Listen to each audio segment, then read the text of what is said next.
구약성경 욥기 1장 1절에서 5절까지 말씀을 한 절씩 적어가시겠습니다.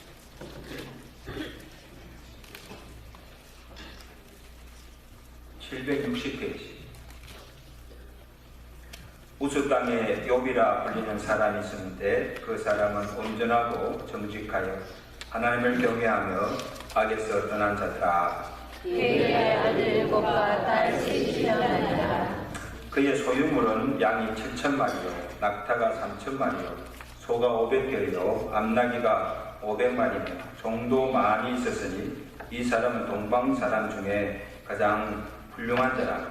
그의 아들들이 자기 생일에 각각 자기의 집에서 잔치를 베풀고 그의 누이 3명도 정하여 함께 먹고 마시더라. 다같이 그들이 차례대로 잔치를 끝내면 욥이 그들을 불러다가 성결하게 하되 아침에 일어나서 그들의 명수에도 번제를 드렸으니 이는 욥이 말하기를 혹시 내 아들들이 제 죄를 범하여 마음으로 하나님을 욕되게 하였을까 합니다. 욥의 행위가 항상 이하리라. 아멘. 여러분, 우리의 인생에서 가장 소중하고 가치 있는 것이 무엇입니까? 각 사람마다 인생의 가치관에 따라서 다를 수 있겠지만 보편적으로 보면 가정입니다. 가정의 행복이 최고 우선시되고 가장 중요한. 그래서 일단 가정이 평안해야 되고 가정에서 안식을 누리며 가정생활이 행복해야 돼요. 그럼 우리 인생 전체가 행복한 거예요. 가정에서도 보면 자녀가 가장 소중하죠. 그래서 자녀에게 모든 것을 걸고 자녀의 행복만을 위해서 평생을 희생하며 사는 부모들이 많아요. 그 부모에게는 자녀가 전부예요. 가하만사성이라는 사자성어가 있잖아요. 그 뜻이 뭐예요? 집안이 화목하면 모든 일이 잘 되어진다는 거죠. 잠언 17장 1절에도 동일하면 마른 떡 한 조각을 있어도 화목하는 것이 육순이 가득하고 다투는 것보다 나으니라. 그만큼 가정의 행복과 화목이 오늘 우리의 인생에 지대한 영향을 끼친다는 거죠. 여러분, 저렇게 믿습니까? 근데 우리 주변에 보면 참 미국 와서 돈도 많이 벌고 성공했어요. 집도 어리어리하게 국물 같은 집에 살아요. 잘 사는데 그 가정 속내를 들여다보면 가정이 화목하지 못해요. 자녀들 때문에 늘 근심하며 불행하게 사는 사람들이 의외로 많은 것을 봅니다. 이민 가정들 봅니다. 그러면 오늘날 위기가 뭡니까? 가정의 위기 아닙니까? 가정들이 막 붕괴되는 거예요. 가정들이 깨어지는 거예요. 잘 사는데. 잘 사는 것이 아니죠, 사실. 부나 재물이 우리를 편안하게 살게 해주지만 가정의 행복까지 지켜주지 못하는 사실. 그러면 이 소중한 가정과 이 자녀들을 지켜주고 행복하게 사는 비결이 무엇입니까? 욥의 가정들을 통해서 그 비결을 찾고 오늘 우리의 가정들이 욥의 가정처럼 경건하며 행복하게 사는 가정들이 되시기를 주를 간절히 축원합니다. 자, 본문 1절 말씀 보십시오. 본문 1절에 욥을 어떻게 소개하고 있습니까? 1절 말씀. 자, 시작. 우스 땅에 욥이라 불리는 사람이 있었는데 그 사람은 온전하고 정직하여 하나님을 경외하며 악에서 떠난 자더라. 욥이 어느 정도 부자인가 하면 그 소유, 그 재산 목록이 오늘 나와 있어요. 그의 소유가 양이 7,000여, 약대가 5,000, 소가 500결이, 암나귀가 500, 또 집에 종들도 많이 거느리고 있었습니다. 얼마인가 제가 계속 짐작이 안 가죠. 제가 요즘 시세로 이걸 환산하면 아마 수억억 대를 가진 자산가였어요. 억대 부자였어요.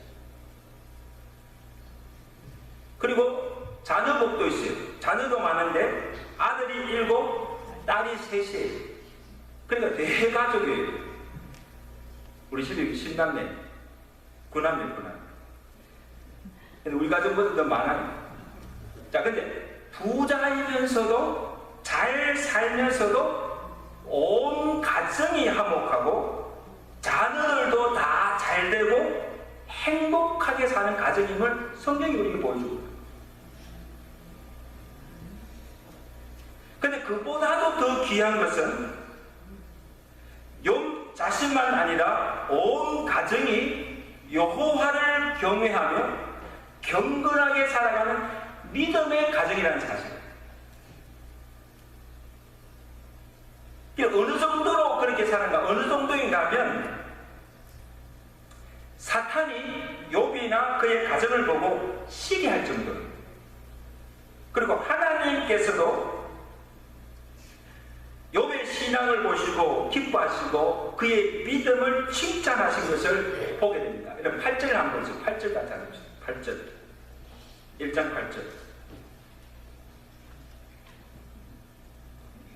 자, 다 같이 시작. 여호와께서 사탄에게 이르시되 내가 내 종 욥을 주하여 보았느냐. 그와 같이 온전하고 정직하여 하나님을 경외하며 악에서 떠난 자는 세상에 없느니라. 여러분 보십시오. 지금 누가? 하나님께서 욥과 그의 가정을 보시고 칭찬하십니다. 하나님께서 이 정도로 욥의 신앙을 높이 평가하셨다면 더할 말이 없어요. 그죠? 그가 어떻게 살았는가를 우리가 알 수가 있습니다. 근데 여러분 궁금하지 않습니까? 욥이 도대체 어떻게 살았기에 하나님께서 이런 칭찬을 하셨을까? 욥기 31장에 보면 욥이 자신이 어떻게 살아왔는지를 그의 신앙과 삶에 대해서 언급한 내용이 나오는데, 먼저 우리 31장 1절 한번 찾아보세요. 자, 31장을 다 펴놓으시고 그 내용이 욥의 삶의 이력서입니다. 31장 1절. 자, 우리 다 같이 읽습니다. 시작. 내가 내 눈과 선약을 세운다니 어찌 천인에게 주목하라.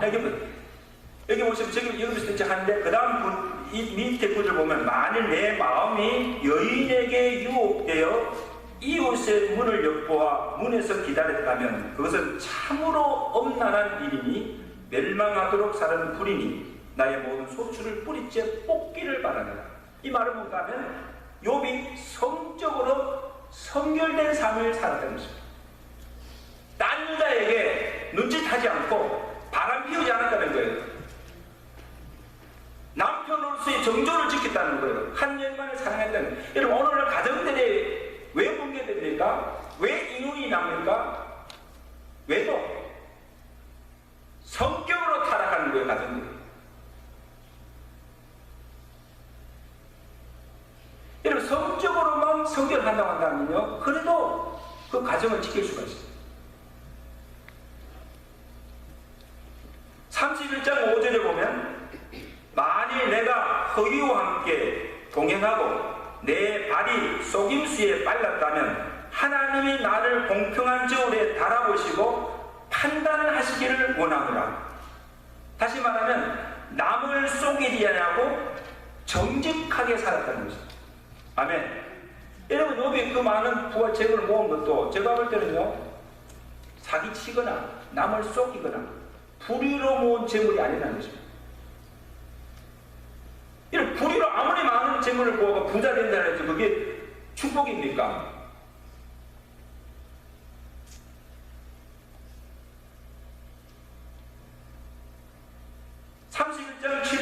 만일 내 걸음이 길에서 떠났거나 내 마음이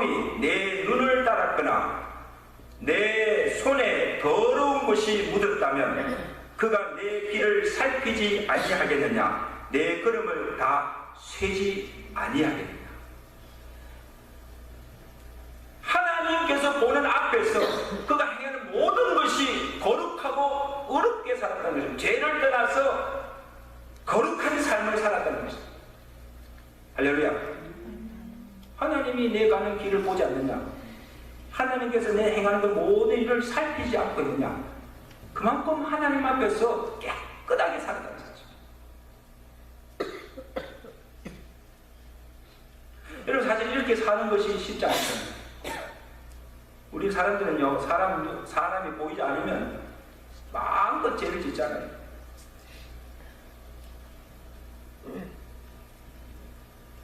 (16절) 이하에 보면 선행과 구제도 많이 한 것을 볼 수가 있습니다.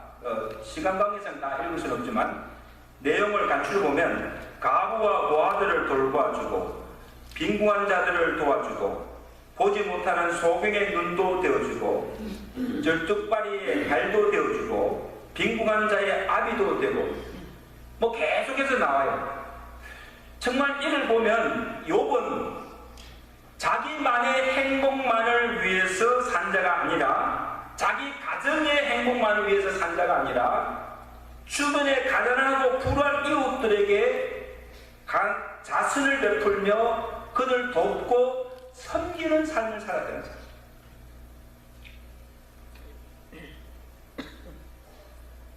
여러분, 이런 욥을 보시고 하나님께서 그의 믿음을 칭찬하실 뿐 아니라 축복하신 것. 정말 우리가 보기에도 하나님께 복받을 만한 사람, 그렇잖아요? 이런 사람을 축복하지 않으면 누구를 축복하겠어요? 여러분, 우리가 하나님 앞에 복 달라고 해서 그냥 복을 그냥 주시는 하나님 아니세요? 우리의 모든 삶을 바라보고 정말 우리가 복받을 만한 그릇이 되고 복받을 만한 짓을 해야 하나님께서 복을 주시는 것입니다. 믿으시면 살아가는 것은 엉터리로 살아가면서 하나님 복 주세요, 우리 가정 축복해 주세요, 절대로 하나님 복을 주시지 않습니다.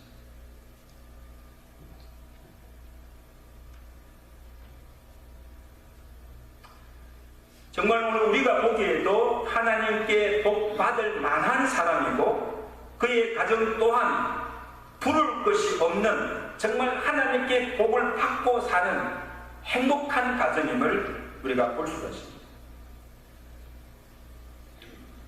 여러분, 되게 보면 이 사람들은 내가 좀 부유하고 잘 살게 되면 하나님을 잘 믿지 않아요. 보면 부자들 중에 참 예수 잘 믿는 사람 참 보기 힘들어요.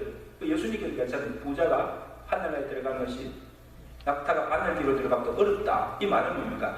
부자면 다 천국 들어갈 수 없다는 말이 아니고 부자가 되면 정말 하나님 믿는 것이 그만큼 어렵다는 거예요. 왜? 하나님 믿지 않아도 잘 사니까. 부족한 것이 없으니까. 어떻게 하나님을 믿을 이유가 없는 거예요. 그리고 교회를 다니고 예수 믿는 사람들 중에도 하나님을 믿고 사는 경우가 많아요.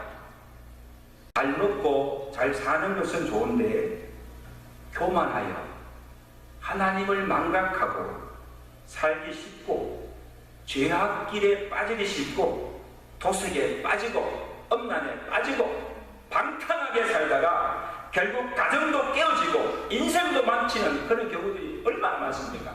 왜 그렇습니까? 가난하기 때문이 아니에요. 너무 잘 살기 때문에, 돈이 너무 많기 때문에 엉뚱한 짓을 한다는 거예요. 엉뚱한 데서 다 그걸 빠집니다.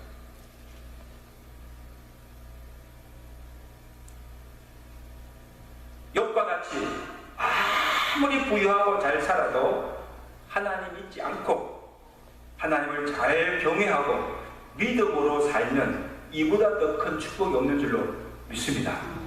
얼마나 좋은 일이에요.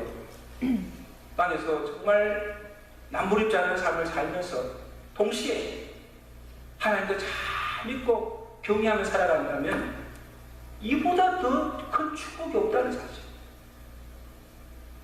여러분, 우리 교회 안에는 경건한 부자들이 많아지기를 저희가 축원합니다.